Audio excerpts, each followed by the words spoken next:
ஆண்டவராகிய இயேசு கிறிஸ்துவின் இரத்தத்தால் மீட்கப்பட்டு தேவனுடைய வருகைக்கினராய் காத்திருக்கிற உங்கள் யாவரையும் சகோதரனாய் நான் வாழ்த்துகிறேன். ஊழியனாய் உங்களை ஆசீர்வதிக்கிறேன். நிச்சயமாக நான் உங்கள் எல்லாருக்கும் பரிச்சயமானவன் தான். கடந்த முறை நான் உங்களை சந்தித்து தேவனுடைய வார்த்தையை பகிர்ந்து கொடுக்க ஆண்டவர் உதவி செய்தார். இந்த முறையும் தேவனுடைய கிருபையால் உங்களை சந்திக்கும்படி, சகோதரர்களை எல்லாம் சந்திக்கும்படி ஆண்டவர் செய்த இரக்கத்திற்காக நன்றி செலுத்துகிறேன். போன தடவை பார்த்ததை விட சில புதிய முகங்கள். சகோதரர்களை எல்லாம் நான் வாழ்த்துகிறேன்.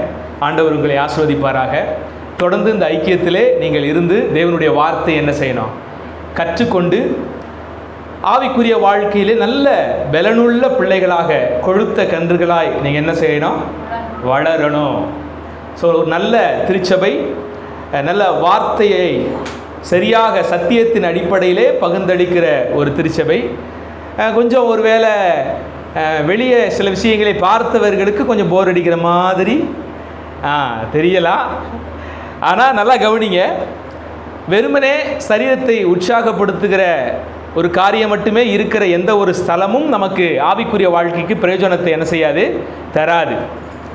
அது வெறும் மாம்சத்தை உற்சாகப்படுத்துகிற ஸ்தலமாக மாத்திரமே இருக்க முடியும். அதனால் இந்த ஒரு இடம் உங்களுக்கு நல்ல தேவ வார்த்தையை ஆழமாக நீங்கள் கற்றுக்கொள்ளவும், உண்மையாக கிறிஸ்துவுக்கு பிரியமான பிள்ளைகளாய் நீங்கள் வாழ்வதற்கும் இந்த ஸ்தலம் நிச்சயமாக உங்களுக்கு என்ன செய்யும், உதவி செய்யும். அல்லேலூயா, அல்லேலூயா சொல்லலாமா? நிச்சயமாக நம்ம என்ன செய்யலாம், சொல்லலாம். நாமே கொஞ்சம் புத்துணர்ச்சிக்குள்ளாக என்ன செய்வோம், கொண்டு வந்துக்கிடுவோம். இந்த கிளைமேட் அப்படி கிளைமேட்டு, இந்த வெயில் இப்போ நல்லா பயங்கரமாக அடிக்குது பார்த்தீங்களா? இது பகலில் நல்லா தூக்கம் வரும், ராத்திரியில் என்ன வராது, உருண்டு உருண்டு பிறண்டுக்கிட்டு என்னடா தூக்கம் வரலையே அப்படின்னு ஒரு சங்கடம் இருக்கும். ஆனால் பகலில் நல்லா என்ன செய்யும், அசத்தும் உங்களை. அதுவும் இந்த ஆண்டோடைய வார்த்தையை கேட்கும்போது இன்னும் கொஞ்சம் கூட உங்களை என்ன செய்யலாம், அசத்தலாம். அப்படியே தூக்கம் அப்படியே கண்ணை சொருவிட்டு போகலாம். ஆனாலும் உங்களை நீங்களே கொஞ்சம் கிள்ளி கொண்டு, கொஞ்சம் உற்சாகப்படுத்தி கொண்டு என்ன செய்யுங்க, தேவனுடைய வார்த்தையை நாம் கேட்போம். சரி, தேவன் உங்களை ஆசீர்வதிப்பாராக. புதிய செய்தி இல்லை, கண்டிப்பாக இது பழைய செய்தி தான். போன டைம் நான் வந்தப்போ உங்களுக்கு என்ன தேவனுடைய வார்த்தையை கொடுத்தேன்? எஸ், யார் நீதிமான் என்கிற தலைப்பின் கீழே உங்களிடத்திலே தேவனுடைய வார்த்தையை கடந்த முறை வந்தப்ப நான் உங்களுக்கு என்ன செய்தேன், பகிர்ந்து கொண்டேன். முதலாவது என்னது? மனம் திரும்பணும். மனம் திரும்புதல் எப்படி அப்படின்னு கேட்டிங்கன்னா, நம்முடைய பிழைகளை எந்த ஒரு மனிதன் உணர்கிறானோ, உணர்ந்து தேவனிடத்திலே அவன் வருகிறானோ அவன்தான் நீதிமான். ஏனென்றால் இந்த உலகத்தில் பாவமே செய்யாத ஒரு மனிதன் இல்லை. வேதம் அதை நமக்கு தெளிவாக சொல்லுகிறது. எந்த மனிதனும் பொய்யன் என்பதாக வேதம் சொல்லுகிறது. நாம் எல்லோரும் பாவிகள் என்பதை வேதம் தெளிவாக சொல்லுகிறது. நீங்கள் ஒவ்வொருவரும் பாவம் செய்கிறதினால் நீங்கள் பாவி அல்ல, இயற்கையாகவே நாம் எப்படி தான் இருக்கிறோம், பாவிகளாகத்தான் இருக்கிறோம். ஏன்னா நம்ம உள்ளம் எப்படிப்பட்டதாக இருக்குது, மகா கேடுள்ளதாக இருக்குது. இந்த உள்ளம் பலவிதமான அசிங்கங்களால் நிறைந்ததாக இருக்கிறது, பொறாமை கொண்டதாக என்ன செய்கிறது, இருக்கிறது. நம்ம இருதயத்தை ஒரு மனுஷன் நோக்கி பார்க்கும்போது நிச்சயமாக அவன் தான் எவ்வளவு பெரிய பாவி என்பதை உணர என்ன செய்ய முடியும். வெளியே நீங்கள் பாவம் செய்யாமல் இருக்கலாம், ஆனால் உங்கள் இருதயம் எப்படிப்பட்டதாக இருக்கிறது, அது பாவம் நிறைந்த ஒரு இருதயமாக இருப்பதை நிச்சயமாக ஒரு மனிதன் தன்னை அறியும் பொழுது, தான் யார் என்பதை உணரும்போது அறிந்து கொள்ள முடியும். அதனால தான் இயேசு இப்படி சொன்னார், ஒரு ஸ்திரியை இச்சையோடு பார்க்கிற எவனும் தன் இருதயத்திலே என்ன பண்ணிட்டான். ஆமாம், விபச்சாரம் வெளியே செஞ்சால் மட்டும் விபச்சாரம் இல்லை, உள்ளத்திலே அவன் அந்த விபச்சார எண்ணம் கொண்டாலே அவன் விபச்சாரம் செய்தாயிற்று என்று வேதம் சொல்லுகிறது. ஆக நம்முடைய இருதயத்தை வைத்து பார்க்கும்போது நிச்சயமாக நாம் ஒவ்வொருவரும் பாவிகள் என்பதை வேதம் தெளிவாக சொல்லுகிறது. அப்படி இருந்தும் வேதம் பலரை நீதிமான்கள் என்று சொல்லுகிறது அல்லவா? அப்படின்னா யார் நீதிமான் அப்படிங்கிறது தான் நான் போன கடந்த சத்தியத்தை உங்களுக்கு சொல்லும் பொழுது நான் உங்களுக்கு தெளிவாக என்ன செய்தேன், சொன்னேன். யார் உண்மையான நீதிமான் என்றால் தன் பிழைகளை உணர்ந்து தேவனிடத்திலே திரும்புகிறவன் தான் உண்மையான நீதிமான் என்று உங்களுக்கு என்ன செய்தேன்? முதலாவது குறிப்பாக சொன்னேன். இரண்டாவது குறிப்பு என்ன சொன்னேன்?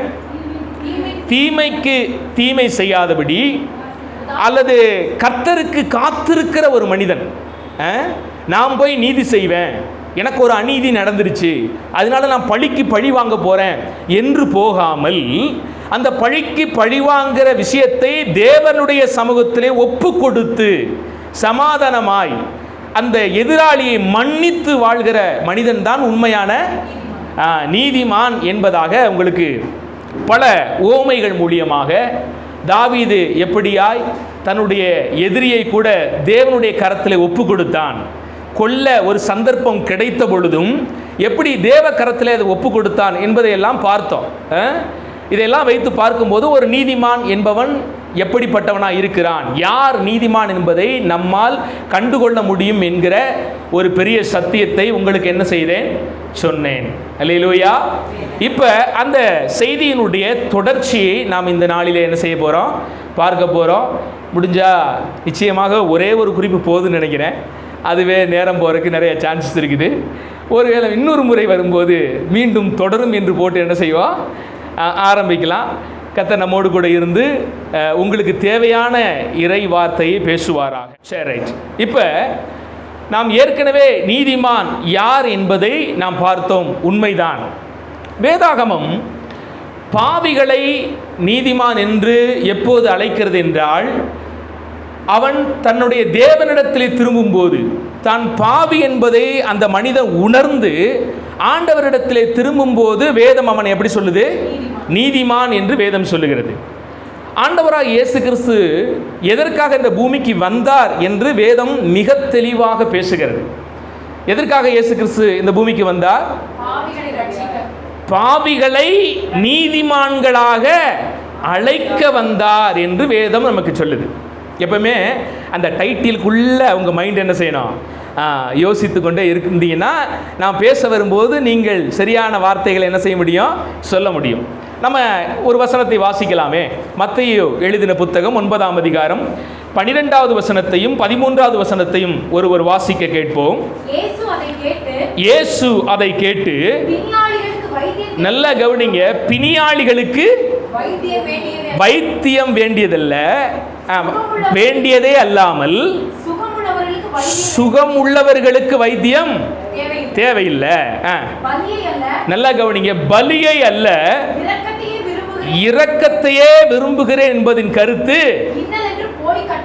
இன்னதென்று போய் என்ன பண்ணுங்க? கற்றுக்கொள்ளுங்கள். நீதிமான்களை அல்ல பாவிகளையே மனம் திரும்புவதற்கு என்ன செய்தேன்? அழைக்க வந்தேன் என்று சொல்லுகிறார். இங்கே பாவிகளை மனம் திரும்புதலுக்காக, அதாவது பாவிகளை நீதிமானாக மாற்றுவதற்காக ஆண்டவர் என்ன செஞ்சார்? இந்த பூமிக்கு வந்தார். இப்போ நல்லா இந்த வசனத்தை கவனிங்க. அப்போ ஏற்கனவே நீதிமான்களாக ஒரு கூட்டம் இருக்குது அப்படின்னு ஆண்டவர் இங்கே சொல்ல வர்றாரா? அவர்களுக்கு நான் தேவையில்லை என்பதாக இயேசு இங்கே சொல்ல வர்றாரா? நீங்கள் என்ன நினைக்கிறீங்க? சொல்லுங்க பார்ப்போம்.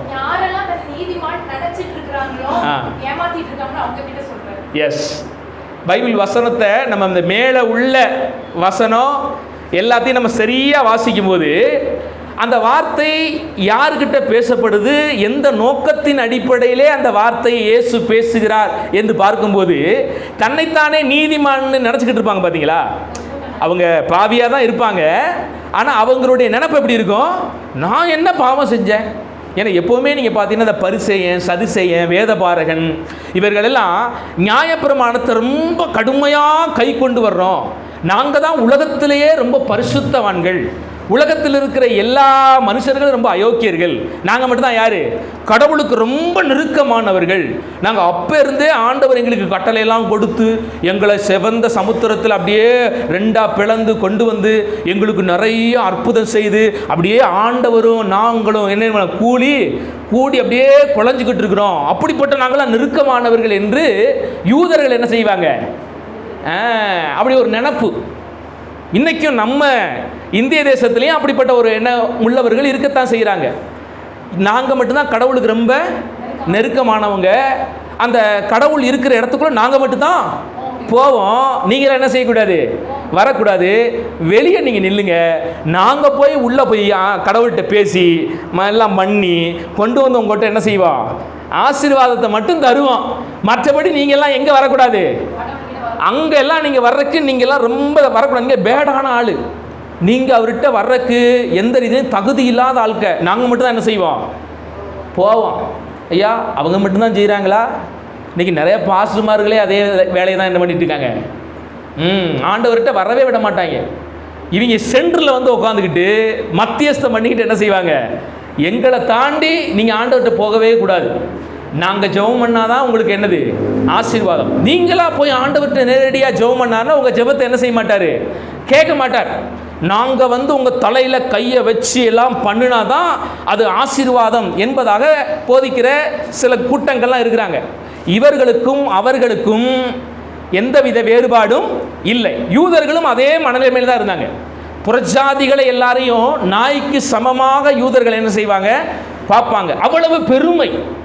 ஆனால் நல்லா கவனிங்க, பெருமை உள்ளவர்களுக்கு தேவன் என்ன செய்கிறாரா, எதிர்த்து நிற்கிறாராம். அதே போல தான் யூதர்களுக்கு விரோதமாக ஆண்டவர் என்ன செஞ்சார், அவங்க பெருமைக்கு விரோதமாக ஆண்டவர் எதிர்த்து நின்றார். அவர்களுடைய தவறுகள் எப்பேற்பட்ட தவறுகள் என்பதை ஆண்டவர் முன்னாட்களிலே தீர்க்கதரிசி மூலமாக வெளிப்படுத்தி கொண்டு தான் வந்தார். இயேசு கிறிஸ்து இந்த பூமிக்கு வந்த பிறகும் அவங்களுடைய தவறுகள் எவ்வளவு பெருசு என்பதை தொடர்ந்து இயேசு கிறிஸ்து சுட்டி காட்டி கொண்டே வருவார். நீங்கள் ஜனங்கள் மேலே பாரமான சுமைகள் என்ன செய்கிறீங்க, வைக்கிறீங்க. நீங்கள் ஒரு விரலின் நுனியினாலும் அதை என்ன பண்ண மாட்டீங்க, தொடக்கூட மாட்டீங்க. நீங்கள் உங்கள் மார்க்கத்தானாய் அந்த ஜனங்கள் எல்லாம் மாறும்படி உலகம் முழுவதும் சமுத்திரத்தையெல்லாம் சுற்றி திரிகிறீங்க. ஆனால் அவங்க உங்கள் மார்க்கத்தான மாறின பிறகு உங்களை காட்டிலும் ரெட்டிப்பான நரகத்தின் பிள்ளைகளாக அவங்க என்ன செய்யுங்க, நீங்கள் மாத்துறீங்க அப்படிங்கிற உண்மையை அந்த யூதர்களுக்கு, அதுவும் முக்கியமாக பரிசேயர் சதுசேயர் வேத பாரகர் அந்த பெருமை பிடித்தவர்களுக்கு ஆண்டவர் என்ன செஞ்சார், சுட்டி காட்டி கொண்டே வந்தார். அல்லேலூயா. அப்ப நல்லா கவனிங்க, பாவிகளை ஆண்டவர் அழைக்க வந்தார்னா நீதிமான் கொஞ்சம் பேர் இருக்கிறாங்களா, சுகமானவர்கள் கொஞ்சம் பேர் அப்ப இருக்கிறாங்களோ இந்த பூமியிலன்னு கேட்டா இல்ல. அப்படி நினைப்பு கொண்டவர்களிடத்திலே ஆண்டவர் என்ன செய்கிறாரு, பேசுகிறார். நான் உங்களுக்கு ஒரு சத்தியத்தை சொல்லுகிறேன். ஆண்டவராகிய இயேசு கிறிஸ்து இல்லாமல் இந்த உலகத்திலே தேவனிடத்தில் சேரும் அளவுக்கு தகுதியை யாராலும் தனித்துவ வாழ்க்கையினால் என்ன செய்ய முடியாது, பெற முடியாது. ஆண்டவர் இயேசு சொல்கிறார், என்னாலே அல்லாமல் பிதாவினிடத்தில் ஒருவனும் வரான், நானே வழியும் சத்தியமும் ஜீவனுமாய் இருக்கிறேன் என்று இயேசு கிறிஸ்து சொல்கிறார்.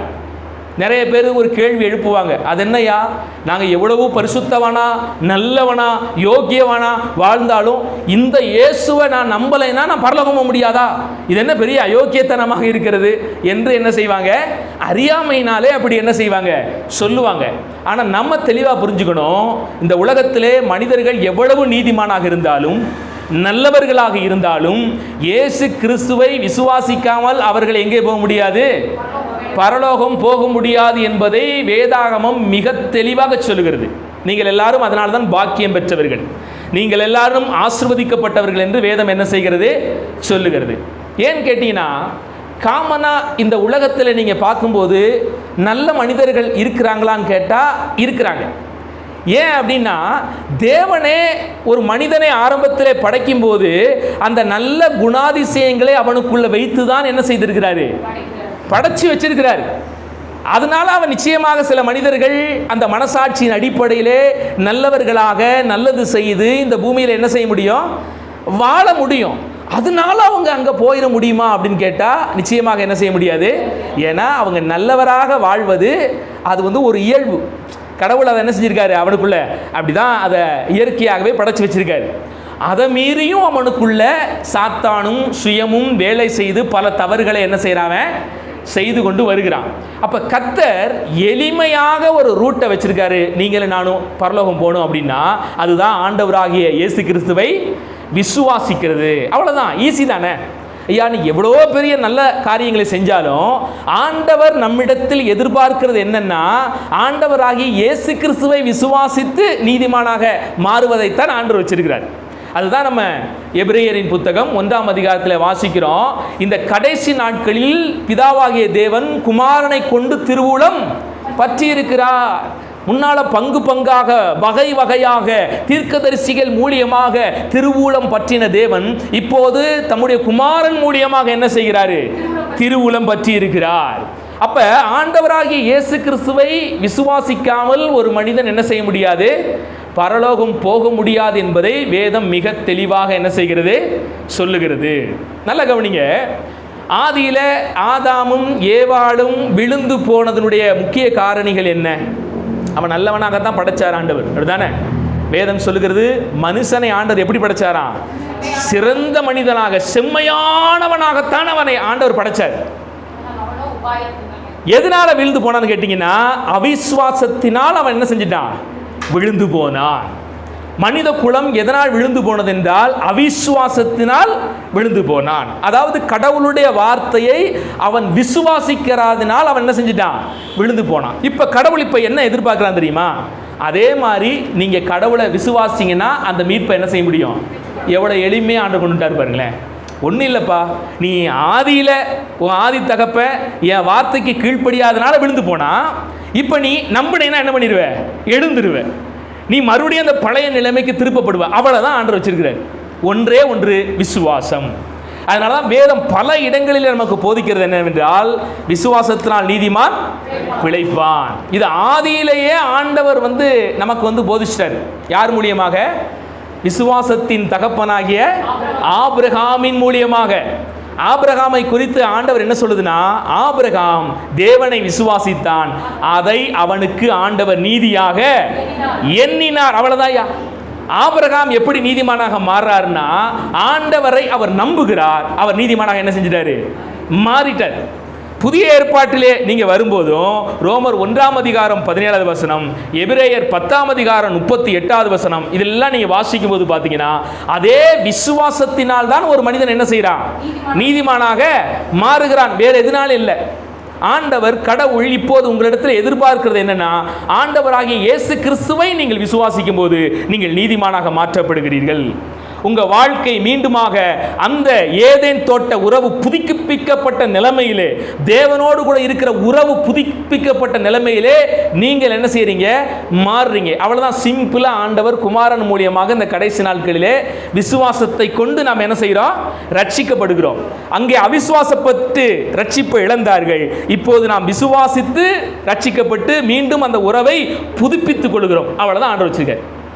இப்போ புரியுதுங்களா உங்களுக்கு? ஆண்டவர் ஏன் கிறிஸ்துவின் மூலியமாகத்தான் ரட்சிப்பு என்பதை வச்சிருக்கிறார் கேட்டீங்கன்னா, அந்த நம்பிக்கை, நீ குமாரனை விசுவாசித்து என்ன செய்ய முடியும்? மீண்டுமாக நீ ரட்சிப்படைய முடியும், பழைய நிலைமைக்கு திரும்ப முடியும் என்கிற ஒரு எளிதான விஷயத்தை கர்த்தர் வச்சிருக்கிறார். இதற்கு விரோதமாக கேள்வி நம்ம எழுப்பும் போது தேவனுடைய திட்டம் நமக்கு இன்னும் சரியா புரியல அப்படிங்கிறதா என்ன செய்ய முடியுது? நம்மால புரிஞ்சுக்க முடியும். ஆகையால் அன்பான தேவனுடைய பிள்ளைகளே, இந்த உயரிய சத்தியத்தை வேதாகமம் நமக்கு நேர்த்தியாக என்ன செய்கிறது? போதிக்கிறது. ஆதியாக முதற்கொண்டு வெளிப்படுத்தின விசேஷம் வரைக்கும் பார்த்தீங்கன்னா, பைபிள் ஒரே சத்தியத்தை கோர்வையாக அழகாக என்ன பண்ணியிருக்குது? சொல்லிக்கொண்டே வருகிறது. தேவன் வார்த்தையை கொடுத்தார். அந்த வார்த்தைக்கு ஆதாமும் ஏவாளும் கீழ்ப்படியாமல் போகும்போது அவர்கள் விழுகிறார்கள். தேவன் மனுக்குலத்தின் மீது கிருபை வைத்து எந்த அவநம்பிக்கையில் அவர்கள் விழுந்து போனார்களோ, அந்த விசுவாசத்தை கொண்டு, அந்த அவநம்பிக்கை கீழ்ப்படுத்தி விசுவாசத்தை கொண்டு மீண்டும் எழுந்திருக்கும்படியாக ஆண்டவர் அதை என்ன செய்கிறாரு? குமாரன் மூலியமாக இந்த நாட்களிலே திருவுளம் பற்றி இருக்கிறார். இதை அழகாக கோர்வையாக வரிசையாக வேதாகமம் என்ன செய்கிறது? நமக்கு போதிக்கிறது. ஆக இப்போது நீங்களும் நானும் நீதிமானாக மாற்றப்பட்டு பரலோகம் செல்வதற்கு ஒரே ரூட் யாரு? ஆண்டவராகிய இயேசு கிறிஸ்து. சரி, இப்போ இந்த சத்தியம் நமக்கு எல்லாருக்கும் தெரியும், ரொம்ப தெளிவாயிடுச்சு. இதில் நம்ம மேலதிகமாக சிந்திக்கக்கூடிய ஒரு சத்தியம் என்னன்னு கேட்டிங்கன்னா, நீங்கள் இயேசு கிறிஸ்துவை விசுவாசித்து நீதிமான்களாக என்ன பண்ணிடுறீங்க? மாறிட்டீங்க. நீங்கள் எந்த கிரியையும் செய்யலை. நீங்கள் நீதிமானாக மாறணும், பரலோகம் போகிறதுக்கு தகுதி அடையணும் என்பதற்காக நீங்கள் ஏதோ கஷ்டப்பட்டு வெட்டி முறித்து ஏதாவது சாதித்து பல நீதி நியாயங்களை செய்து நீங்கள் நீதிமானாக என்ன செய்யலை? ஸோ மாறலை, மாறவும் முடியாது என்பதை புரிந்து கொள்ளுங்க. ஆனால் இப்போ என்ன இங்கே ஒரு பெரிய மிஸ்டேக், நிறைய இடத்துல இந்த கிருபையை தவறாக புரிந்து கொள்கிற ஒரு விஷயம் என்னன்னு கேட்டிங்கன்னா, தேவன் இலவசமாய்த்தான் நமக்கு ரட்சிப்பை தருகிறார். அதனால் இலவச ரட்சிப்பை பெற்ற நாம் எந்த தப்பு செஞ்சாலும் பிரச்சனை இல்லை. ஏன்னா அவர் ஆதியிலேயே இலவசமாகவே ரட்சிப்பை கொடுத்துட்டாரு, இலவசம் சொல்லிட்டாரு. அப்புறம் எப்படி என்னுடைய அந்த தகுதி வாழ்க்கையை தேவன் எதிர்பார்ப்பாரு? நான் நல்லவனாக வாழணும் என்பதை தேவன் எப்படி எதிர்பார்ப்பாரு? நான் குறைவுள்ளவன் தான் அவருக்கு தெரியுமே. நான் குறைவுள்ளவன் என்று தெரிந்துதானே ஆண்டவர் எனக்காக பூமிக்கு வந்தார், ரத்தம் சிந்தினார். அதை நான் விசுவாசிக்கும் போது எனக்கு ரட்சிப்பையும் கொடுத்துட்டாரு. மறுபடியும் என்கிட்ட கிரியை எதிர்பார்த்தா அது பெரிய போங்கா இல்லையா என்று என்ன செய்கிறாங்க நிறைய பேர் இப்போ கேட்க ஆரம்பிச்சிட்டாங்க. ஏன் அப்படின்னா வேதாகமம் சொல்லுகிற அந்த சரியான சத்தியத்தை அவர்கள் என்ன செய்யறதில்ல, உள்வாங்கிறதில்ல. எப்பவுமே பாதி கிணறு தாண்டுவது ரொம்பவும் ஆபத்தானது. பாதி உண்மை என்பது முழு பொய்யை விட ரொம்ப ஆபத்தானது. நல்லா கவனிங்க. எப்பவுமே உண்மை என்றால் அது எப்படி இருக்கணும், முழுசா இருக்கணும். முழுசா இருந்தா தான் அது உண்மை. பாதி உண்மை என்பது பயங்கரமான பொய்யை விட மிகப்பெரிய ஆபத்தானது என்பதை புரிந்து கொள்ளுங்கள். அப்போ இந்த போதனையை நாம் முழுமையாக வேதாகமம் என்ன சொல்லுகிறது என்பதை புரிந்து கொண்டால்தான் நம்முடைய ஆவிக்குரிய வாழ்க்கை எப்படி இருக்கும், செழிப்பானதாக, அது தேவனுக்கு பிரியமானதாக இருக்கும். அதை வேத பகுதி அநேக வசனங்கள் மூலியமாக நமக்கு நேர்த்தியாக என்ன செய்கிறது, போதிக்கிறது. ஏனென்றால் வேதம் சொல்லுகிறது, ஒருவன் கிறிஸ்துவுக்குள் இருந்தால் அவன் எப்படி இருக்கிறானா, நீங்க இயேசு கிறிஸ்துவை விசுவாசிக்கும் போது என்ன நடக்குது அப்படின்னு கேட்டீங்கன்னா, உங்களை ஆண்டவர் புதிய சிருஷ்டியாக என்ன செய்யறாரு, மாற்றி விடுறாரு. சரி, இப்போ புதிய சிருஷ்டியாக மாறிட்டீங்க. அதுக்கப்புறம் வேதம் என்ன சொல்லுது, பழையவைகள் எல்லாம் ஒளிந்து போயின, எல்லாம் புதிதாயின. ஐயா, நீங்க நீதிமானா மாறுறீங்க பாத்தீங்களா விசுவாசத்துல? அப்படி மாறும்போது பழசெல்லாம் ஒளிஞ்சு புதுசா, அதுதான் ரட்சிப்பு. அதுதான் நீங்க நீதிமானா மாறி இருக்கிறீங்க அப்படிங்கிறதுக்கு எவிடன்ஸ். இது உங்க வாழ்க்கைக்குள்ள வரல அப்படின்னா எங்கேயோ மிஸ்டேக் இருக்குதுன்னு அர்த்தம். நிறைய பேர் நான் ஏற்கனவே சொன்ன மாதிரி கேள்வி ஏன் கேட்குறாங்கன்னா, இந்த முழுமையான சத்தியத்தை அநேகர் என்ன செய்யறதில்ல, புரிந்து கொள்கிறது இல்லை. அருமையானவர்களே, நீங்கள் ஆண்டவராகிய இயேசு கிறிஸ்துவை விசுவாசித்து வரும்பொழுது நீங்கள் புதிய சிருஷ்டியாக மாறுகிறீர்கள். பழையவைகள் எல்லாம் என்ன பண்ணியிருக்குது, ஒளிந்து விடுகிறது.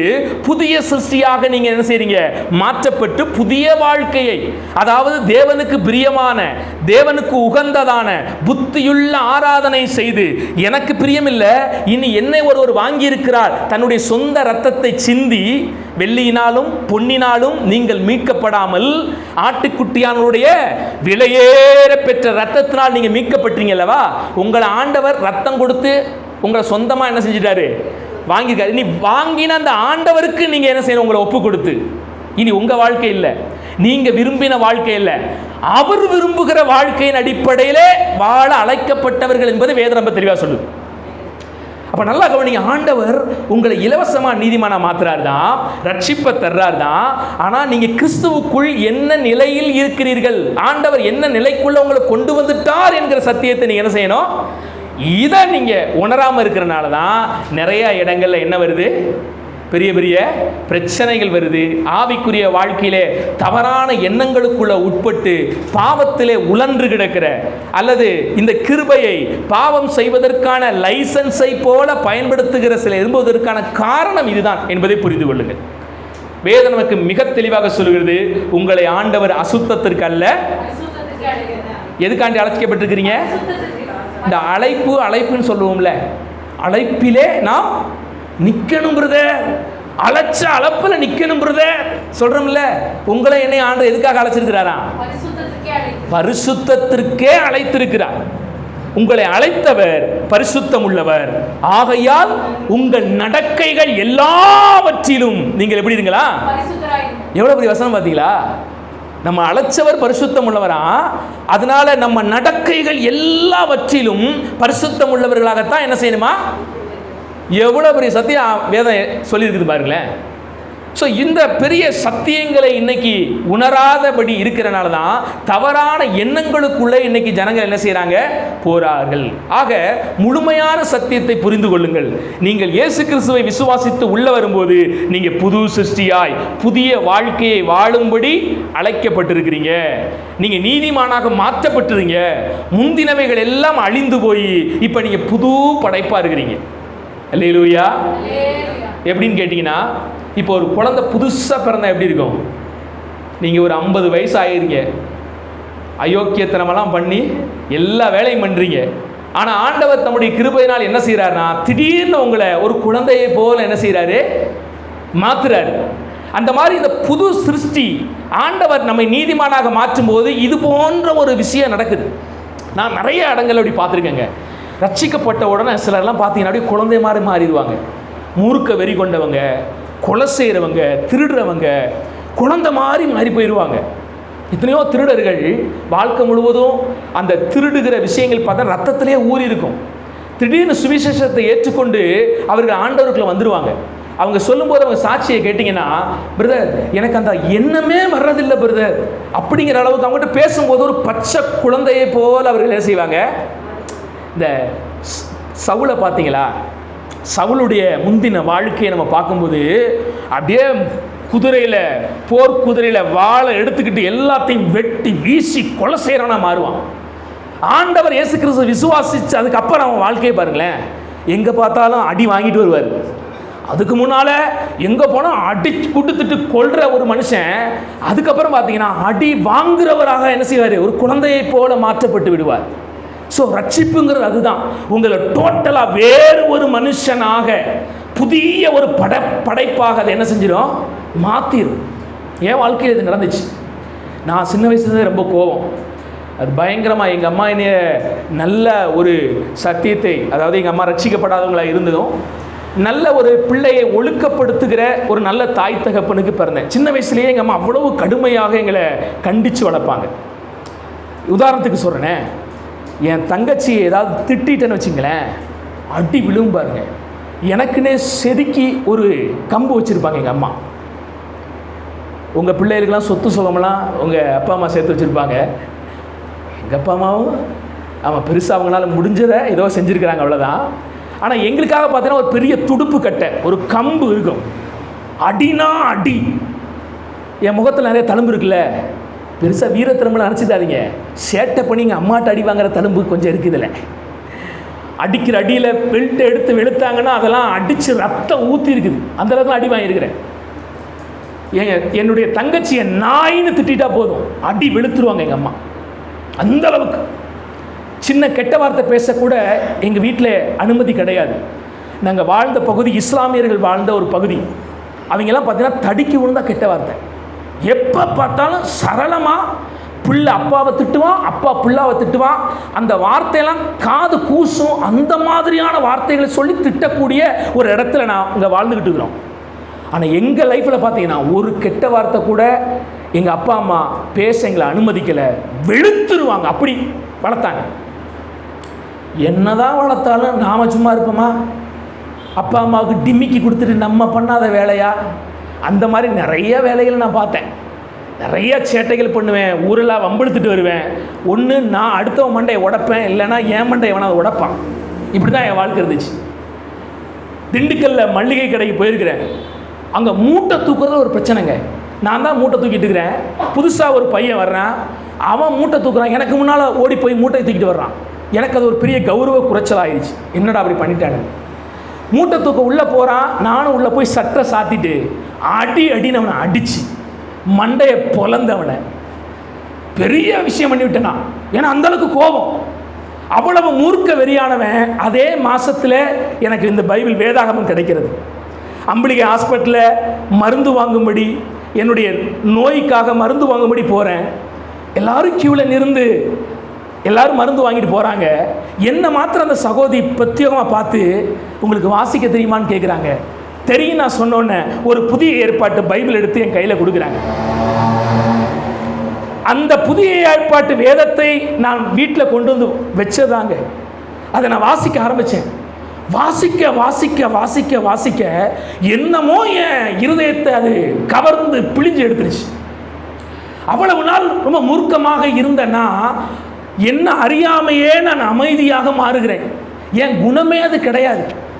அடுத்த மாதத்தில் கிறிஸ்மஸ், ஒரு நாள் கூட எனக்கு அந்த மாதிரி எண்ணமே தோணுதில்லை. கோயிலுக்கு முன்னால் இருக்கிற பிச்சைக்காரர்களுக்கு கேக்கு வாங்கி கொடுத்து அவங்கள நேசிக்க ஆரம்பிக்கிறேன். என் கேரக்டர் அது இல்லை. அவங்களெல்லாம் ஒரு நாள் கூட நான் யோசிச்சு பார்த்ததே கிடையாது. பைபிள் என் கையில் கிடைக்கிது, வாசிக்கிறேன், ஆண்டவர் உள்ளே வர்றாரு, எனக்குள்ள ஒரு பெரிய மாற்றம். பிச்சைக்காரங்களை நேசித்து அவங்களுக்கு கேக்கு வாங்கி கொடுத்து இயேசுவினுடைய முதல் பிறந்தநாள் நான் கொண்டாடுற பிறந்தநாள் அப்படி கொண்டாடும்படி ஆண்டவர் உதவி செய்தார். இன்ன வரைக்கும் சொல்கிறேன், தேவனுடைய கிருபையினால் இந்த கையை கொண்டு யாரையும் காயப்படுத்த ஆண்டவர் விடலை. அல்லேலூயா. உண்மையிலேயே என் வாழ்க்கையில் இயேசு வரலைன்னா இன்றைக்கி ஒரு பெரிய ரவுடியா பலருடைய மண்டைகளை திறந்து கொண்டு இல்லை நான் உயிரோடு இருப்பேனா கூட சொல்லியிருக்க முடியாது. அப்படிப்பட்ட ஒரு சூழலில் நான் இருந்திருக்க வாய்ப்பு அதிகம். ஏன்னா அப்பா அம்மாவுடைய அரவணைப்பை விட்டு நான் வெளியே போய் வேலை செய்கிற ஒரு காலத்துக்குள்ளே நான் தள்ளப்படும் போது அப்பா அம்மா கண்ணுக்கு படாத ஒரு இடத்துல போகும்போது எப்படி வாழும் நமக்கே தெரியும். ஆனால் நீதிமான் மேல் எப்போதும் கண்ணோக்கமாக இருக்கிற தேவனுடைய கண்கள் என் மேலே பட்டுச்சு. ஆண்டவருக்குள்ளே வந்தேன். என் வாழ்க்கை புது சிருஷ்டியாக மாறினேன். அல்லேலூயா. இதுதான் ரட்சிப்பு. ஒரு மனுஷனுக்குள்ள ஆண்டவர் உள்ள வந்துட்ட போது அவன் புது படைப்பாக என்ன செய்யறான்? மாற்றப்படுகிறான். இப்போ நீங்கள் நீதிமான், இப்போ நீங்கள் எப்படி தான் செய்யணும்? நீதி என்பது உங்கள் இயல்பாக மாறி போகணும். தார்குச்சி வச்சு குத்தக்கூடாது. இதை செய், இந்த நன்மையை செய். இல்லை இல்லையா, என்னுடைய இயல்புலையே நான் யார்? இப்போ முன்னாடி நான் பாவியாக இருந்தேன், அதனால இயல்பாகவே நான் என்ன செஞ்சேன்? பாவம் செஞ்சுக்கிட்டே இருந்தேன். இப்போ நான் நீதிமானா மாறிட்டேன். இப்போ இயல்பாகவே நான் என்ன செய்கிறேன்? யாரும் என்னை புஷ் பண்ண வேண்டிய அவசியம் இல்லை. நான் கேட்குறேன், முன்னால் பாவிகளாக இருந்த மனிதர்களை பார்த்து கேட்குறேன், முன்னால் யாராவது ப்ரெஸ் பண்ணியா நீங்கள் பாவம் செஞ்சீங்க? யாரும் வந்து நம்மளை அழுத்துறது கிடையாது. நாம விரும்பி என்ன செய்கிறோம்? எனக்கு அது மேலே ஈர்ப்பு ஏற்படுது, ஒரு நாள் செஞ்சு பார்க்கலாமே அப்படின்னு செய்கிறோம். அது நமக்கு பிடிச்சு போகுது. தொடர்ந்து என்ன செய்கிறோம்? அந்த பாவத்தை என்ன செய்கிறோம்? செய்து கொண்டே வர்றோம். எங்கேயாவது பிள்ளைகளுக்கு செல்ஃபோனை கொடுத்து, அம்மா அப்பா நல்லா ஒரு 5 மணி நேரம் பாரு, ஒரு 10 மணி நேரம் செல்ஃபோனை பாரு சொல்கிறாங்களா? ஆனால் என்ன வருது? இயல்பாகவே 5 மணி நேரம் 10 மணி நேரம் என்ன சார் கொடுத்தாங்கன்னா 24 ஹவர்ஸ் என்ன செய்வோம்? அதில் பார்த்துக்கிட்டே இருப்போம். புஷ் பண்ணாமையே நமக்கு என்ன வருது? செய்கிறோமா? ஐயா, நீங்கள் ரட்சிக்கப்பட்ட பிறகு புஷ் பண்ணாமையே நீங்கள் என்ன செய்யணும்? நீதி செய்யணும், நல்லது செய்யணும், மற்றவங்களை மன்னிக்கணும், மற்றவங்களுக்கு கொடுக்கணும், இறங்கணும். இது எல்லாமே இயல்பாக வரணும். அதுதான் ரட்சிப்பு. வேதம் சொல்லுது, நீங்கள் வெளிச்சத்தின் பிள்ளைகள், ஆகையால் வெளிச்சத்தின் பிள்ளைகளாக நடந்து கொள்ளுங்கள் என்று வேதம் சொல்லுகிறது. இப்போ புரியுதுங்களா? ஐயா, பழைய வாழ்க்கையில இயல்பாக நீங்க பாவத்துக்குள்ள இருக்கும்போது உங்க அவயவங்களை பாவத்துக்கு அடிமையாக ஒப்பு கொடுத்து இயல்பாகவே நீங்க பாவம் செஞ்சுக்கிட்டே இருந்தீங்க. ஆனால் இப்போ நீங்கள் புதிய படைப்பாக மாறின பிறகு இயல்பாகவே நீதி செய்கிறவர்களாக மாறணும். அப்படி யார் மாறுறாங்களோ அவங்க தான் ரட்சிக்கப்பட்டவங்க. சும்மா சபைக்கு வர்றதுனால நீங்கள் ரட்சிக்கப்பட்டவங்க அப்படின்னு என்ன பண்ண முடியாது? சொல்ல முடியாது. பைபிளை அக்கில் சொல்லிட்டு போகிறதுனால நீங்கள் பரிசுத்தமானவர்கள் என்று என்ன செய்ய முடியாது? சொல்ல முடியாது. நீங்கள் நீதிமானாக மாறினீங்கன்னா நீதி செய்வீங்க. நீதி செய்வது உங்கள் இயல்பாக என்ன செய்யும்? இருக்கும். அதுதான் நீங்கள் நீதிமான் என்பதனுடைய அர்த்தம். அதான் பல இடங்களிலே யாரெல்லாம் இயேசு கிறிஸ்து விசுவாசித்து இயேசுவை ஏற்றுக்கொண்டீர்களோ நீங்கள் எல்லாரும் கிறிஸ்து இயேசுவை தரித்து கொண்டீர்கள். தரித்து கொண்டீங்களா அப்படின்னா என்ன அர்த்தம்? இயேசுவை ஒரு மனிதன் தரித்து கொண்டிருந்தீங்கன்னா அந்த மனுஷன் தான் ரட்சிக்கப்பட்டவன். ஏன்னா புது சிருஷ்டி, புதிய மனுஷன்னா யாரும் தெரியுமா? இயேசுவை தரித்துக் கொள்வது. இனி நான் அல்ல, இயேசுவே எனக்குள் பிழைத்திருக்கிறார். புரியுதா நான் சொல்ற சத்தியம்? வசனம் எப்படி சொல்லுது பாருங்களேன். இனி நான் அல்ல, நான் ஒருத்தன் இருக்கிறேன், அவன் ரொம்ப மோசமானவன், ஆனா இப்ப நான் இல்ல, கிறிஸ்துவே எனக்குள்ள என்ன செய்கிறாரா? இருக்கிறார். இதுதாயா ரட்சிப்பின் அடையாளம். நீங்க நீதிமானா மாறிட்டீங்கன்னா, ஆண்டவர் உங்களை நீதிமானா மாற்றியிருந்தார்னா, நீதி என்பது சுட்டு போட்டாலும் உங்க வாழ்க்கையிலிருந்து என்ன செய்யாது? மாறாது. அல்லேலூயா. புரியுதுங்களா? இப்போ நீங்கள் எப்படிப்பட்ட இடத்திலே கர்த்தர் உங்களை வச்சிருக்கிறாரு, எப்படிப்பட்ட ஆசீர்வதிக்கப்பட்ட ஒரு நிலையிலே உங்களை தேவன் வைத்திருக்கிறார் என்பது உங்களுக்கு புரியுதுங்களா? மிகப்பெரிய ஆசீர்வாதமுள்ள வாழ்க்கைக்கு நேராய் கர்த்தர் உங்களை என்ன செஞ்சிருக்காரு? வைத்திருக்கிறார். உங்களை பார்த்து ஆண்டவர் நீதிமானே என்று அழைக்கிறார். உங்களை பார்த்து என்னுடைய மகன், என்னுடைய மகள் என்று அழைக்கிறார். உங்களை பார்த்து பரிசுத்த மணவாட்டி என்ற ஆண்டவர் என்ன செய்கிறாரு? இந்த வார்த்தையெல்லாம் வேதத்தில் சொல்லப்பட்டிருக்கு பார்த்தீங்களா? அந்த நிலையை நீங்கள் புரிந்து கொள்ளுங்கள். அந்த நிலையை நம்ம வாழ்க்கையில் உணர்ந்து விட்டோமானால், சரியான ஒரு கிறிஸ்தவ வாழ்க்கை, உண்மையாகவே நாம் ரட்சிக்கப்பட்டோம் என்கிற அந்த சத்தியத்தை நாம் புரிந்திருந்தோமானால், எக்காலத்தில் நம்ம பழைய வாழ்க்கைக்குள்ள என்ன செய்ய மாட்டோம்? போக மாட்டோம். அதுதான் நம்ம எபிரேயர் புத்தகத்தில் வாசித்தோம். 10:38 ஒரு வாசிங்களே.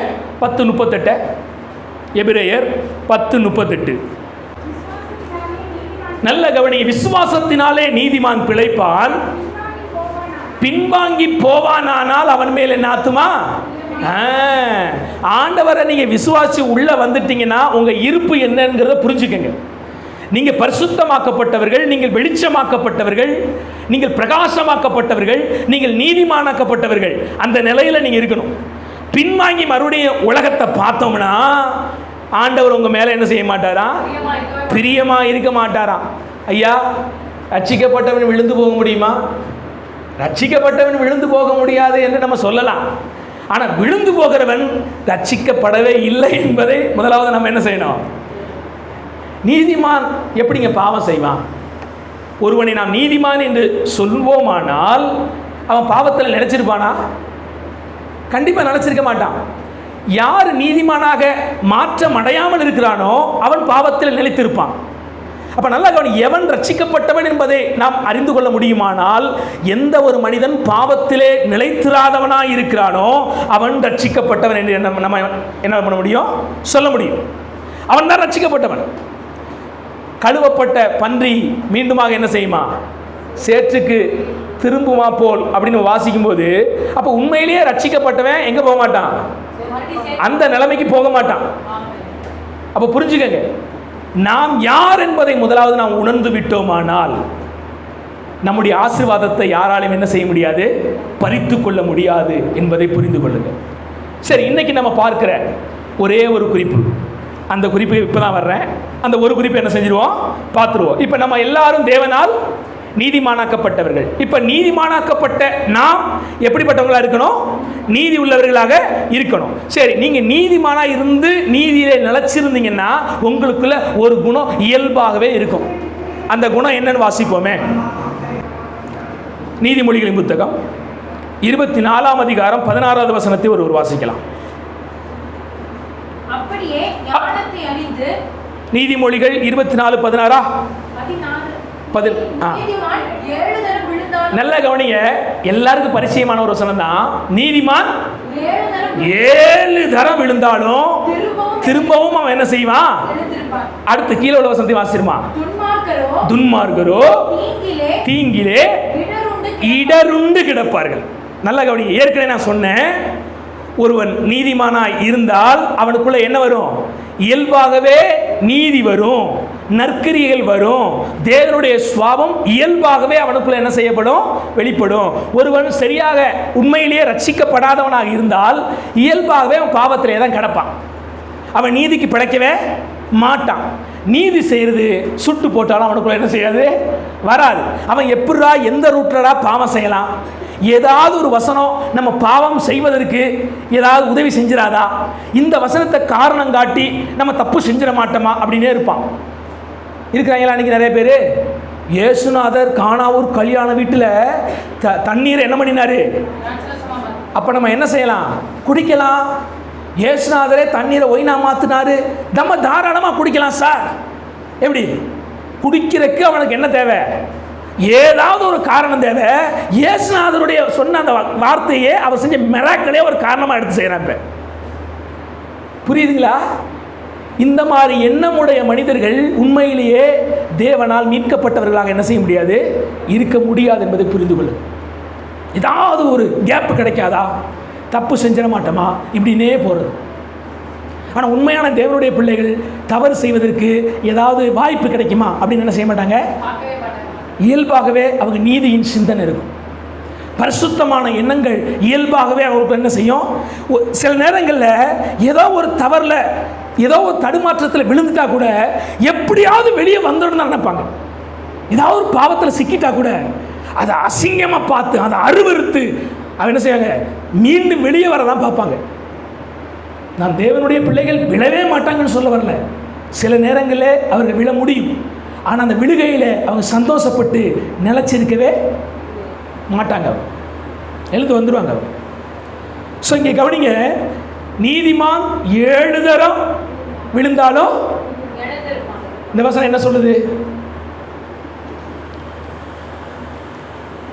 நீதிமான் 7 தரம் பாவம் செஞ்சாலும் மீண்டும் எந்திரிப்பானா? இல்லை. கீழே உள்ள வசனம் சொல்லிருச்சு, யார் விழுந்து கிடப்பாங்க பாவத்தில்? துன்மார்க்கரோ தீங்கிலே இடருண்டு கிடப்பார்கள், அவர்கள் துன்மார்க்கர்.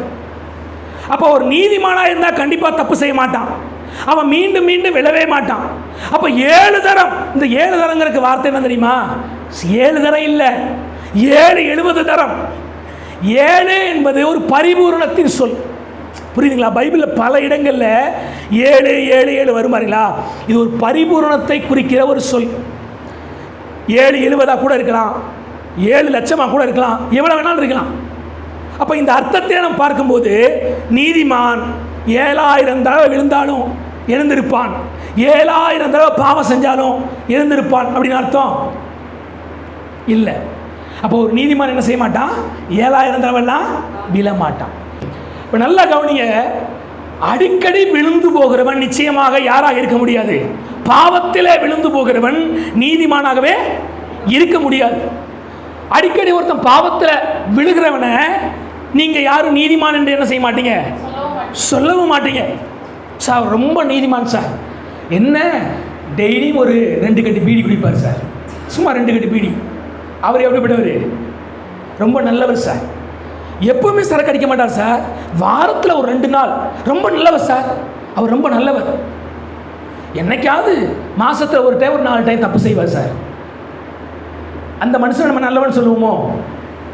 என்ன செய்ய மாட்டோம், ஒரு நாள் நம்ம சொல்ல மாட்டோம் தானே. அப்போ இந்த வசனத்துக்கு வழிங்க, நீதிமான் 7 தடவை விழுந்தாலும் பாவத்தில் விழுகிற விஷயத்தை குறித்து இந்த வசனம் பேசலை. மாறாக என்ன சொல்லுதுன்னா, நீதிமானுக்கு நிறைய துன்பம் வரும், அவன் நீதிமானாக இருக்கிறபடினால் நிறைய பேர் அவனை விழத் தள்ளுவார்கள். அப்படி எத்தனை முறை அவன் விழுந்தாலும் அவன் சோர்ந்து போய் கீழே விழுந்துட மாட்டான், மறுபடியும் என்ன செய்வான், எழுந்து நிற்பான் என்பதை குறித்து விளக்குகிற வசனம்.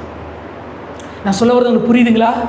ஐயா, நீங்கள் தேவனுடைய பிள்ளையாக இருந்தீங்கன்னா இந்த உலகத்தில் உங்களுக்கு நிறைய சோதனை வரும், பிரச்சனை வரும், போராட்டம் வரும். உங்களை எப்படா கீழே தள்ளலாம், உங்கள் பரிசுத்தத்தை எப்படா கெடுக்கலாம் அப்படின்னு ஒரு பெரிய கூட்டம் உங்களை கீழே தள்ளிக்கிட்டே இருக்கும். ஆனால் நீங்கள் உண்மையாக தேவனால் மீட்கப்பட்ட பிள்ளையாக இருந்தீங்கன்னா நீங்கள் கீழே விழுந்தே கிடந்துட மாட்டீங்க, சோர்ந்து போயிட மாட்டீங்க, மனசை விட்டுற மாட்டீங்க, அவிசுவாசப்பட்டுற மாட்டீங்க. மீண்டும் மீண்டும் மீண்டும் என்ன செய்வீங்க, எழுந்து நிற்பீங்க. அதுதான் ஒரு நீதிமானுக்குரிய அடையாளம். ஒரு தேவனுடைய பிள்ளை எவ்வளவு வாழ்க்கையில் கஷ்டங்கள் வந்தாலும் தன் விசுவாசத்தை என்ன செய்ய மாட்டான், இழக்க மாட்டான். அவன் மீண்டும் எந்திரிச்சு நிற்பான். அதை வெளிப்படுத்துறதா இந்த வசனம். உதாரணத்துக்கு நீங்கள் தாவீதை எடுப்போமே. தாவீது போன விஷயத்திலே நம்ம உதாரணத்துக்கு என்ன செய்தோம், எடுத்தோம். இந்த இடத்துலையும் தாவீதை நம்ம ஒரு நல்ல உதாரணமாக எடுக்கலாம். தாவீதை வேதம் தேவன் சொல்றாரு, அவன் என்னுடைய தாசன், என் இருதயத்துக்கு ஏற்றவைகள் எல்லாம் என்ன செய்வான், செய்வான். தேவனால் நேசிக்கப்பட்ட ஒரு மனுஷன் தாவீது. அவர் வாழ்க்கையில் சில தவறுகள் வந்தாலும் ஆனால் எப்போதும் தேவனுக்காய் காத்திருக்கிற மனுஷனாக தன் பாவங்களை தேவ சமூகத்திலே அறிக்கையிட்டு நீதிமானாக மாறின ஒரு மனுஷனாக தாவீது என்ன செய்தார், இருந்தார். ஆனால் நல்லா பாருங்களேன், அவ்வளவு பெரிய பரிசுத்தவானுக்கு அவனுடைய ஆவிக்குரிய வாழ்க்கையினுடைய துவக்கத்தில் இருந்து அவன் ஆவிக்குரிய வாழ்க்கை முடிவு வரைக்கும் அவனுக்கு பிரச்சனை, போராட்டம், கீழே தள்ளப்படுற சூழல் நிறைய அவன் வாழ்க்கை. நம்ம என்ன செய்கிறோம், பெரிய ராஜாவுக்கே அந்த கதி. நமக்கெல்லாம் எல்லாமே இருக்குது, எல்லா வசதி இருந்தாலும் அவனுக்கு என்னது, 1008 பிரச்சனை.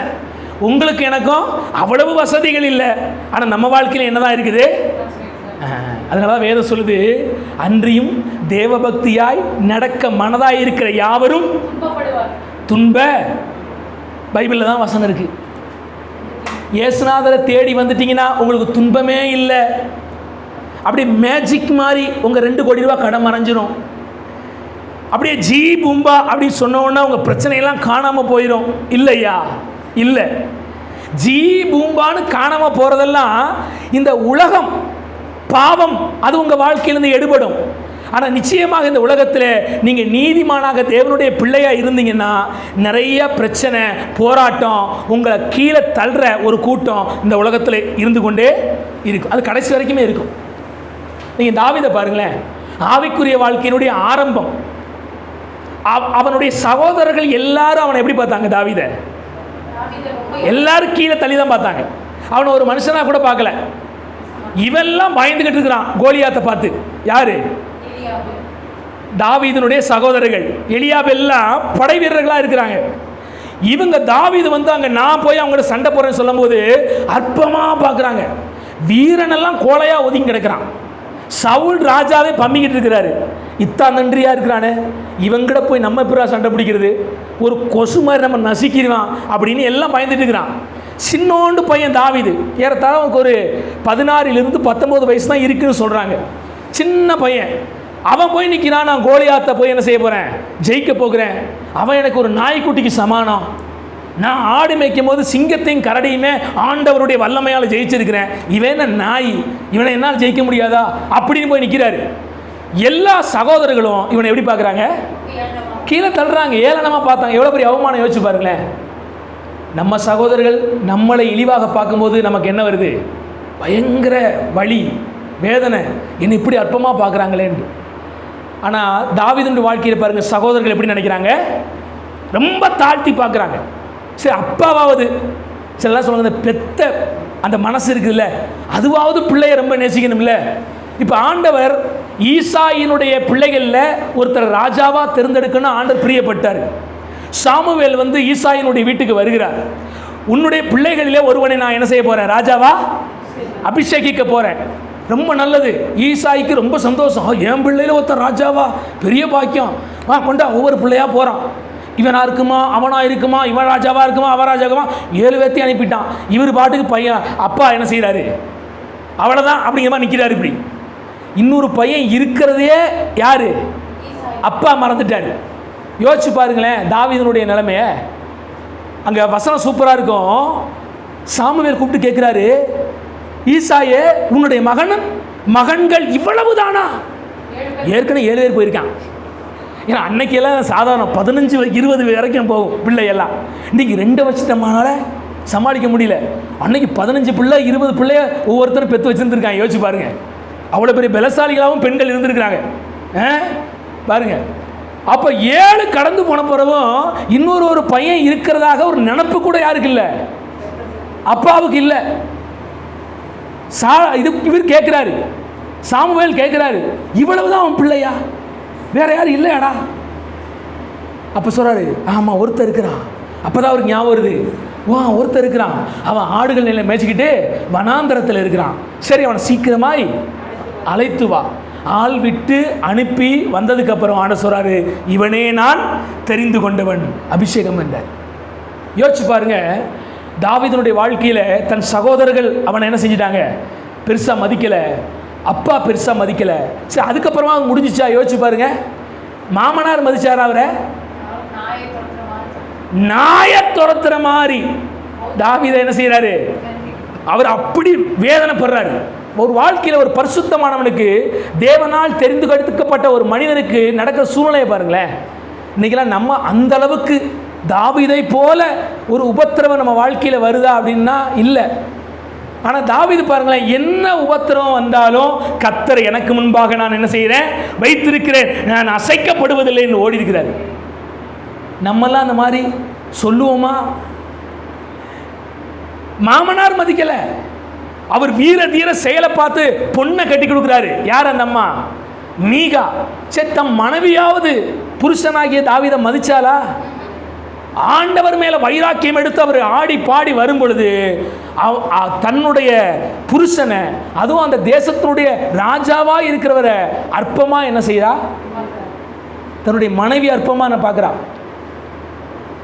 எவ்வளோ பிரச்சனை பாருங்களேன். சகோதரர்கள் அற்பமா பார்த்து கீழே தள்ளினாங்க. அப்பா அற்பமா பார்த்து இவெல்லாம் ஒன்றுக்கு ஆக மாட்டான்னு நினச்சிக்கிட்டு இருக்காரு. மாமனாரு மதிக்கலை, கட்டின பொண்டாட்டியும் மதிக்கலை. சரி, பெத்த பிள்ளையாவது மதிக்கும் அப்படின்னு பார்த்தா, பெத்த பிள்ளைய தாவீது எப்படா கண்ணில் மாட்டோம் போட்டு தட்டு நாம அந்த பதவியில் வந்துடலான்னு துரத்துறான். இப்போ அப்சலோம். ஐயா, பிரச்சனையை பார்த்தீங்களா? ஆனால் தாவீது ஒரு சிறந்த தேவ மனிதனாக இருந்தபடினால எந்த சூழ்நிலையும் அவன் கர்த்தரை என்ன செய்யலை? மறுதலிக்கவே இல்லை, சந்தேகம் வரவே இல்லை. எல்லா சூழ்நிலையிலும் அவன் எழுந்து நிற்கிறான், போராடுறான், அவைகளை மேற்கொண்டு ஜெயம் எடுக்கிறான். இதுதான் ஒரு நீதிமானுடைய எவிடன்ஸ். எவ்வளவு சோதனை வந்தாலும் அவன் சோர்ந்து போக மாட்டான், கீழே கடந்துட மாட்டான். ஐயோ, நான் தேவனை தேடி எனக்கு என்ன பயன், இந்த ஆண்டவரை தேடி எனக்கு என்ன வந்துச்சு? எல்லா இடங்களிலும் பிரச்சனை தான், எல்லா இடங்களிலும் அவமானம் தான், எல்லா இடங்களிலும் கீழே தள்ளப்படுகிற சூழ்நிலை தான் அப்படின்னு நினைக்கவே இல்லை. அவன் எத்தனை முறை கீழே தள்ளப்பட்டானோ எல்லா முறையும் மீண்டும் எழுந்து எழுந்து கர்த்தரை முன்பாக வைத்து ஓடினான். பார்த்தீங்களா? அதுதான் ஒரு நீதிமானுடைய அடையாளம். நீங்க தேவனால் மீட்கப்பட்டீர்கள் என்பதற்குரிய ஒரு மிகப்பெரிய அடையாளம் என்ன தெரியுமா? ஆண்டவரின் மித்தம் உங்க வாழ்க்கையில் வர்ற எல்லா சோதனைகள், போராட்டங்கள், தள்ளப்படுகிற சூழ்நிலையெல்லாம் துவண்டு போகாமல், சோர்ந்து போகாமல், எழும்பி விசுவாசத்தோடு நிற்கிறீங்க. பார்த்தீங்களா? அதுதான் ஒரு நீதிமானுடைய அடையாளம். ஒரு நீதிமான் என்பதை எப்படி அடையாளம் கண்டுபிடிப்பது? எவ்வளவு வாழ்க்கையில் சோதனை வந்தாலும் பரவாயில்ல, சோர்ந்து போகாம. சகோதரியை நான் வாழ்த்துறேன்.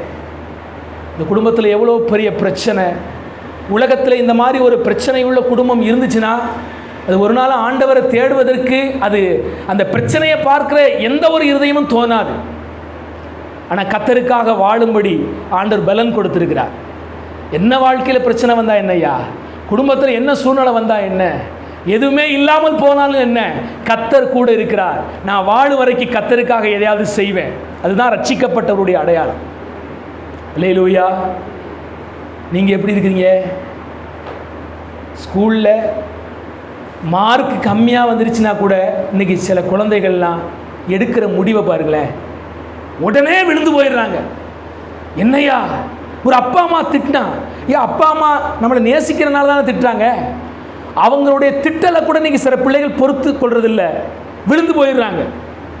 சின்ன சின்ன விஷயங்கள், ஜெபம் கேட்கப்படலைன்னா உடனே என்ன செய்கிறாங்க? துவண்டு போயிடுறாங்க. ஆனால் உண்மையாக மீட்கப்பட்ட ஒரு தேவனுடைய பிள்ளை இந்த உலக வாழ்க்கையில் என்ன பிரச்சனை வந்தாலும், என்ன போராட்டம் வந்தாலும், வாழ்க்கை முழுவதும் தள்ளப்படுகிற சூழ்நிலை வந்தாலும் எந்திரிச்சு நிற்கிறோம் பாருங்களேன். அதுதான் ஒரு நீதிமானுடைய அடையாளம். நான் நீதி எப்போவுமே தவறக்கூடாது. என்ன சூழ்நிலையும் நம்முடைய நிலையை நாம் என்ன செய்யக்கூடாது? மாற்றிக்கொள்ளக்கூடாது. அதுதான் நீதிமானுக்கு அழகு. அடோனிராம் ஜட்சன் என்கிற ஒரு தேவ மனுஷன் பர்மா என்கிற ஒரு பகுதியிலே அவர் ஊழியத்துக்கு வருகிறார். கடுமையான ஒரு சூழ்நிலை. அவர் அந்த ஊழியத்துக்கு வரும்பொழுது பார்த்தீங்கன்னா ரொம்ப பிரச்சனை. என்ன பிரச்சனைன்னு கேட்டிங்கன்னா, அப்போது நம்முடைய இந்திய தேசத்தை பிரிட்டிஷ்காரர்கள் ஆட்சி செய்து கொண்டிருக்கிறார்கள். பர்மா மாத்திரம் சுதந்திர நாடாக இருக்கிறது. அப்போ இருக்கிற பிரச்சனையை பாருங்க. இந்தியாவை யார் ஆட்சி செஞ்சுட்டு இருக்கிறா? பிரிட்டிஷ் ஆட்சி செய்து கொண்டிருக்கிறது.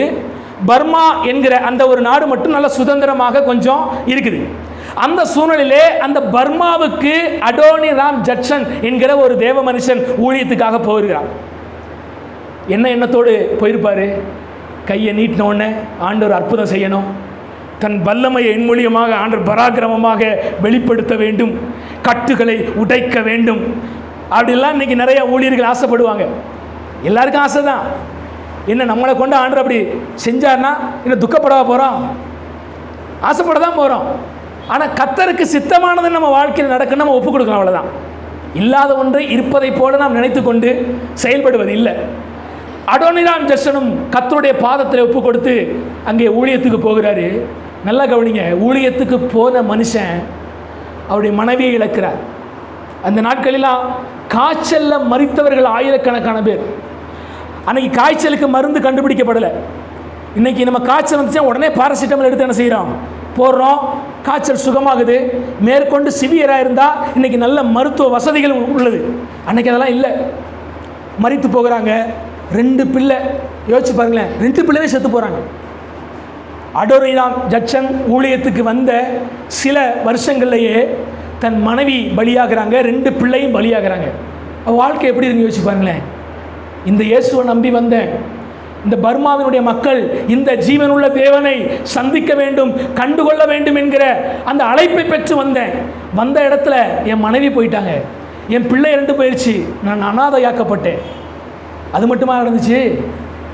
அன்னைக்கு பிரிட்டிஷ்காரர் ஆட்சி இருந்துச்சு நம்ம சொன்ன பார்த்தீங்களா? அப்போ பர்மா சுதந்திர நாடாக இருந்துச்சு. இப்போ இவர் பார்க்கும்போது எப்படி இருக்காது? வெள்ளைக்காரன் இவர். நம்ம நாட்டில் இன்றைக்கி நிறைய அமெரிக்காக்காரனுக்கு பிரிட்டிஷ்காரனுக்கு வித்தியாசம் தெரியாது, தெரியுமா உங்களுக்கு? அமெரிக்காக்காரன் தான் பிரிட்டிஷ்காரன் போல நினச்சிக்கிட்டு இருக்க நிறைய பேர் இருக்காங்க. அன்னைக்கு இவர அமெரிக்கா மிஷனரியாக வந்தவர். ஆனால் இவர் மேலே பர்மா அரசு அப்படியே ஒரு பார்க்குது, வெளிநாட்டுக்காரன் ஒருவேளை ஒற்றனாக இருப்பானோ, இங்கே இருக்கிற ரகசியங்களை ஒற்று பார்த்து அங்கே சொல்லிக் கொடுக்க வந்திருக்கானோ அப்படின்னு இவர் மேலே சந்தேகப்பட்டு இவரை அரெஸ்ட் பண்ணி கொண்டு போகிறாங்க. நீங்கள் யோசிச்சு பாருங்கள், ஒரு அரசு உங்களை ஒற்றராக பார்த்துச்சுன்னா கொண்டு போய் ராஜ விருந்தெல்லாம் என்ன செய்ய மாட்டாங்க, கொலைகாரனு கூட உள்ள சாப்பாடு இருக்கும், நீங்கள் நல்லா வாழலாம் அந்த முக்கியமான தண்டனை வர்ற வரைக்கும். ஆனால் நீங்கள் ஒற்றர் என்று நினைத்து கைது பண்ணி போட்டுவீங்கன்னா 24 மணி நேரம் துன்பம். தலைகீழாக கட்டி தொங்க விட்டாங்க அவரை. அடோனிராம் ஜட்சனை என்ன பண்ணிட்டாங்க, தலைகீழாக கட்டி தொங்க விட்டாங்க. கிட்டத்தட்ட 17 மாதங்கள் சிறைச்சாலையில் ஒரு மிஷனரியாக வந்த மனுஷன் தவறாக குற்றம் சாட்டப்பட்டு ஜெயிலில் அடப்பட்டு தலைகீழாக தொங்கப்பட்டு அடின்னு அடித்து வெளுக்கிறாங்க. நீங்களும் நானும் அந்த சூழ்நிலை நம்ம என்ன யோசிச்சிருப்போம், யோசிச்சு பாருங்களேன். இந்த இயேசுவை நம்பி வந்து எனக்கு இந்த கதி, மனைவி போச்சு, பிள்ளை போயிட்டாங்க, உடல் முழுவதும் வலி, பொய்யாக குற்றம் சாட்டப்பட்டு இங்கே இன்னொரு தேசத்தில் நான் என்ன நிலைமை ஆகுமோங்கிற நிலைமையில் இருக்கிறேன். யோசிச்சு பாருங்களேன். ஆனால் அடோனிராம் ஜட்சன் விசுவாசத்தை விடவே இல்லை. பின்பாக அவர் ஜெயிலிருந்து வெளியே வந்த பிறகு மீண்டும் அவருடைய இறைப்பணியை எடுத்து வைக்கிறார். சில 100 ஆத்துமாக்களை தேவ கிருபையால் ரட்சிக்கிறார் சுவிசேஷத்தை சொல்லி. தொடர்ந்து தன்னுடைய விடாமுயற்சியால் பர்மா மொழியிலே அவர் என்ன செய்கிறாருன்னு கேட்டிங்கன்னா வேதாகமத்தை மொழிபெயர்க்கிறார். ஜெயிலிருந்து வந்ததுக்கு அப்புறம் பர்மானா இப்போ இருக்கிற எந்த தேசம் உங்களுக்கு தெரியுமா? பர்மா எந்த தேசம்? இப்போ நம்ம தெரிஞ்சுக்கணும். மியான்மர். இப்போ அதனுடைய பேர் என்ன? முன்பாக பர்மா இருந்த அந்த தேசம் இப்போது மியான்மர் என்று என்ன செய்யப்படுகிறது, அழைக்கப்படுகிறது. ஸோ அதிலிருந்து மீண்டு வந்ததுக்கப்புறமும் மறுபடியும் சோர்ந்து போகலை, விழுந்து போகலை, ஊழியத்தை விட்டு ஓடிடல, இந்த ஊழியமே வேண்டாம், ஆண்டவரே வேண்டாம்னு போகலை, மீண்டும் வந்து வேதத்தை அவர்களுடைய மொழியிலே மொழிபெயர்க்கிறார். இன்ற வரைக்கும் அவர் மொழிபெயர்த்த அந்த மொழிபெயர்ப்பு வேதாகமத்தை தான் மியான்மர் மக்கள் பயன்படுத்துகிறார்கள். இன்றைக்கி லட்சக்கணக்கான மக்கள் ரட்சிக்கப்பட்டிருக்கிறாங்க. அதற்கு விதை போட்டவர் யார் தெரியுமா? Adoniram Judson. இல்லையா? இதுதான் ஒரு நீதிமானுடைய அடையாளம். என்ன சூழ்நிலை வந்தாலும் விசுவாசத்தை விட்டு போகாதவர்கள். நான் எதற்காக அழைக்கப்பட்டேன்? என்னுடைய ஆண்டவர் உண்மையுள்ள தேவன் என்பதை நிலையாக பிடித்து அவருக்காக கடைசி வரைக்கும் வாழுகிறவர்கள். பரிசுத்தவான்களுடைய வாழ்க்கையாக நம்ம தான் பார்க்குறோம். நீங்கள் எபிரேயர் புத்தகம் 11ஆம் அதிகாரத்தில் வாசிக்கும் போது சிலர் வாளால் அறுக்கப்பட்டார்கள், சிலர் கல்லெறி உண்டார்கள், சிலர் ஒளிந்து கொண்டார்கள். போய் உலகம் அவர்களுக்கு பாத்திரமாக இருக்கவில்லை. அவர்கள் எல்லாரும் தன் ஜீவனை கிறிஸ்துவுக்காக என்ன செஞ்சாங்க? ஒரு நாளும் அவங்க அவிசுவாசப்படலை. வாழ்க்கையின் சோதனைகளை பார்த்து, போராட்டங்களை பார்த்து, பிரச்சனைகளை பார்த்து யாருமே என்னை மதிக்கிறதுக்கு ஆள் இல்லை, எல்லாரும் என்னை புறக்கணிக்கிறாங்க, இந்த உலகத்தால் வெறுத்து ஒதுக்கப்பட்ட ஒரு மனிதனாக இருக்கிறேன், இந்த இயேசுவை ஏற்றுக்கொண்டு என்ன பயன் என்று அவர்கள் ஒரு நாளும் சிந்திக்கலை. ஏன்னா அவங்க ஒன்றை நம்பினாங்க, அழைக்கப்பட்ட அழைப்பை எதற்காகத்தான்? இந்த இயேசு கிறிஸ்துக்குள்ளே வந்தால் நிச்சயமாக என் வாழ்க்கையில் என்ன வரும்? பிரச்சனை வருந்தான். ஆண்டவர் சொல்றாரு, நீங்கள் உலகத்தாரா இல்லாதபடினால் இந்த உலகம் உங்களை பகைக்கும். நீங்கள் உலகத்தார் இல்லைன்னா இந்த உலகம் உங்களை பகைக்க தான் செய்யும். ஆனால் எத்தனை முறை நீங்கள் வீழ்ந்தாலும் மீண்டும் எழுந்து அதே நீதி, அதே பரிசுத்தம், அதே விசுவாசத்தோடு கூட என்ன செய்வீங்க? அதுதான் நீதிமானுடைய அழகு. நீதிமான் 7 தரம் விழுந்தாலும் அவன் மீண்டும் எழுந்திருப்பான். துன்மார்க்கரோ தங்கள் பாதகத்திலே விழுந்து கிடப்பார்கள், அவர் எழுப்ப முடியாது, அவர் சோர்ந்து போயிடுவாங்க, மடங்கடிக்கப்பட்டு போயிடுவாங்க துன்மார்க்கர். ஆனால் ஒரு கர்த்தருடைய பிள்ளை எத்தனை முறை உள்ள தள்ளினாலும், ஒரு காற்றுள்ள பந்தை தண்ணிக்குள்ள வச்சு எவ்வளவா நீங்கள் அமுக்கினாலும், நீங்கள் 100 முறை 1 கோடி முறை அனுப்பினாலும் அது உள்ள போயிடாது. அது என்ன செய்யும்? பரிசுத்த ஆவியானவர் உங்களுக்குள்ள இருப்பாரானால், உண்மையாகவே நீங்கள் மீட்கப்பட்ட ஜனமாக இருப்பீர்களானால், எத்தனை முறை சத்துரு உங்களை உள்ள போட்டு அமுக்கணும்னு நினைச்சாலும், பல தோல்விகளை கஷ்டங்களை கொடுத்து அழுத்த நினைச்சாலும், மீண்டும் நீங்கள் மேலே எந்திரிச்சு தேவனுக்காக ஜொலிப்பீர்கள். அதுதான் ஒரு நீதிமானுடைய. அல்லேலூயா. நீதிமான்னா யாருன்னு தெரிஞ்சுக்கிட்டீங்களா? கர்த்தருடைய சமூகத்தில் ஒப்புக் கொடுப்போம். ஒருவேளை என் வாழ்க்கையில் இருதயத்தில் இன்னும் துவண்டு போய் சோர்ந்து போய் இந்த உலகத்தில் இருக்கிற சின்ன சின்ன பிரச்சனைகளை பார்த்து கொஞ்சம் மனக்கசப்போடு இருப்பீர்களானால், இன்றைக்கு தேவன் உங்களை பலப்படுத்துவார். பலப்படுத்தும்படியாக இந்த வார்த்தையை கர்த்தர் உங்களுக்கு தந்திருக்கிறார். நம்ம ஜெபிக்கலாம். கண்களை மூடி கர்த்தருடைய சமூகத்தில்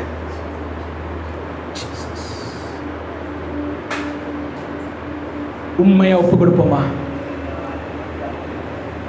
பிசாசின் சோதனை பெருகிட்டாலும் சோர்ந்து போகாமல் முன்னேறவே, பிசாசின் சோதனை பெருகிட்டாலும் சோர்ந்து போகாமல் முன்னேறவே, உலகமும் மாமிசமும் மாயக்கிட்டாலும் மாயங்கிடாமல் முன்னேறவே, உலகமும் மாமிசமும் மாயக்கிட்டாலும் மாயங்கிடாமல் முன்னேறவே, இயேசு போதுமே, இயேசு போதுமே.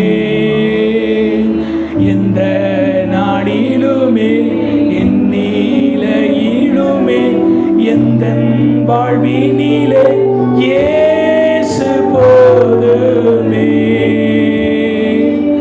எனக்காய் ஜீவன் விட்டவரே, என்னோடிருக்க எழுந்தவரே, எனக்காய் ஜீவன் விட்டவரே, என்னோடிருக்க எழுந்தவரே, என்னை என்றும் வழி நடத்துவாரே, என்னை சந்திக்க வந்திடுவாரே, என்னை என்றும் வழி நடத்துவாரே, என்னை சந்திக்க வந்திடுவாரே, இயேசு போதுமே, இயேசு போதுமே. எந்த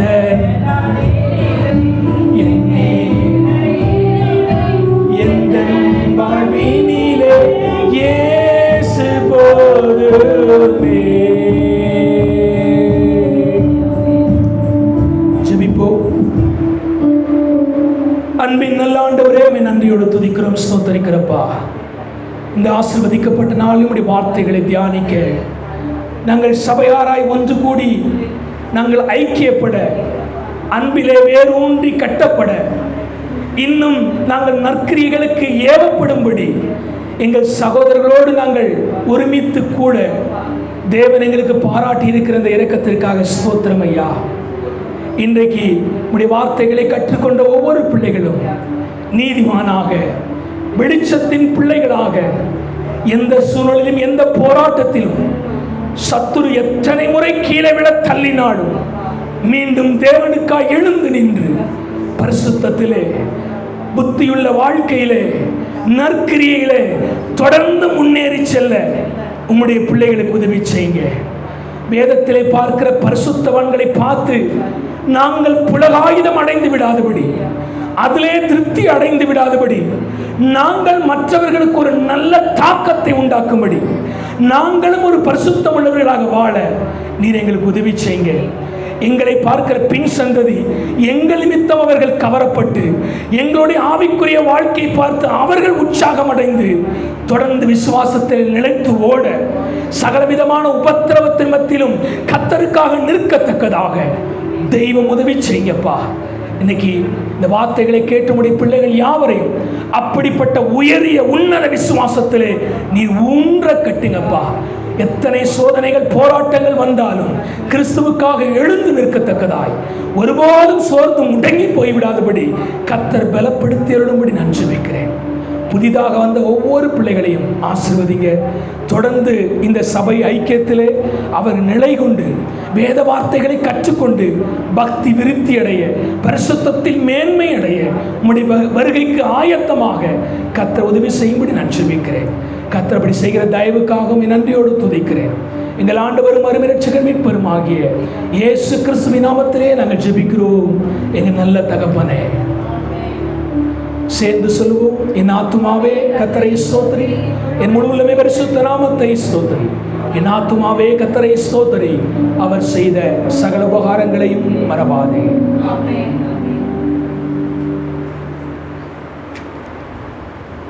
Okay, God bless you.